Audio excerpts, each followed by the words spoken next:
د صاحبزاده فرحان په دې سلیبریشن باندې پټوله انډیا کې بیګا اور بل شوی د خو کچره د میچ پاکستان ګټلې وی بیګا نو په انډیا کې به ډیر زیات اور بل شوی د صاحبزاده فرحان په دې اکشن باندې صاحبزاده فرحان چې کله بیګا د انډیا خلاف 50 وغله نو هغه دا اکشن کو چې دې اکشن کولو نه پس ډایرک عرفان پټان هم ټویټ کو چې آی سی سی له پکاد چې د خلاف اکشن واخلي او دې بین کې ځکه په کرکټ کې داس اکشن کول داس سلیبریشن کول وای نه دی پکار ګور خپل هر سحر کوي خو صرف دا یو سلیبریشن چې کم دی دا برداشت نه کړل شو چې په دې کې صاحبزاده فرحان کم کې سم اشاره کړې ده نو هغه تاسو له الریډي پته ده خدینه علاوه ګوره صاحبزاده فرحان خو یو سلو اننګز کړي مطلب په 45 بالونو باندې 58 رنونه جوړ کړو د ما په خیال باندې په 45 بالونو باندې صاحبزاده فرحان له کم از کم 70 75 رنونه کول پکارو ځکه ابھیشیک شرما تقریبا 38 بالو باندې 70 رنونه جوړ کړي که په 33 بالونو باندې 70 نو صاحبزاده فرحان له پکارو چې په 45 بالونو 70-75 رنونه جوړ کړي وي خو صاحبزاده فرحان چې څنګه د انډیا بالران چارج ک لکه بومرا چې کم دی هغه وډه بولو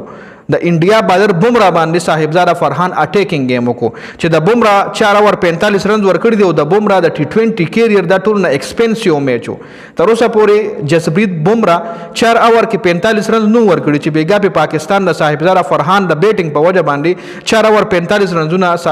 بومرا کنسیډ کړي دي نو بومرا اٹیک ګورا بل دغه مین بارل کوردیپ یادو باندې اٹیکنګ گیم وکړو اومدي صاحبزاده فرحان خو منم چې بالونه ته مس شو خو دینه علاوه ګوره که تاسو وګورئ کنه نو 10 اور 91 رنونه د پاکستان لوبډلې کړو د پاکستان بیټینګ 10 اور 91 رنونه کړو نو 10 اور 91 په داسې هائی پریشر د هائی ولټیج میچ کې یو ښه میچ کې یو ښه ټوټلو یو ښه سکور د انډیا ټیم هم 10 اور نه 8 ولا غي 90 کړو د انډیا ټیم ځکه چې ډیر اٹیکنګ گیم او غي دواړو اوپنرانو چلیدل د پاکستان سره انفارچونیټلی د فخر زمان چې کم اوټو هغه یو کنټروورسي اوټ هغه اوټ هم نو خو بیا هم امپایر اوټ ورکو زغه خو بس خبره سایډ لشوا خو داغه اوټ کې دون پس هم یو ښه سٹارټ پاکستان ټیم ته ملو شو خو بیا هم د پاکستان کپتان سیب چې کم دی بکواس کپتان سیب هغه دغه بالینګ یوټیلایز نکو هغه دغه سکور یوټیلایز نکو اخرنی 10 اور کې 80 رنونه پاکستان جوړ کړل لومبني 10 اور کې 91 واخرنی 10 اور کې 80 رنونه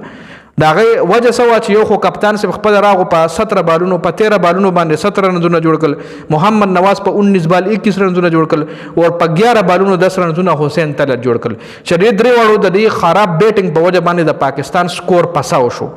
نو سلمان علی هغه بکواس کپتانیو کا چون کې خیر خبره مونږ د دې کلاړي په دې دغه باندې کوله په سټایل باندې کوله په دې سلیبریشن باندې کوله نو کچره پاکستان میچ ګټلې ونو دې سلیبریشن به نور هم اور بلولو په انډیا کې خو د بد مرغه پاکستان میچ بایلو نو دې سلیبریشن اوس هم اور بل کړي په انډیا کې په میډیا باندې دا ډیر زیات چلی چې دا ډیر خراب سلیبریشن کو پلانیو کو ډنګړیو کو خو بل طرف ته که دا میچ ګټلې وي نو دې سلیبریشن ډیر غټ اور په انډیا کې بلولو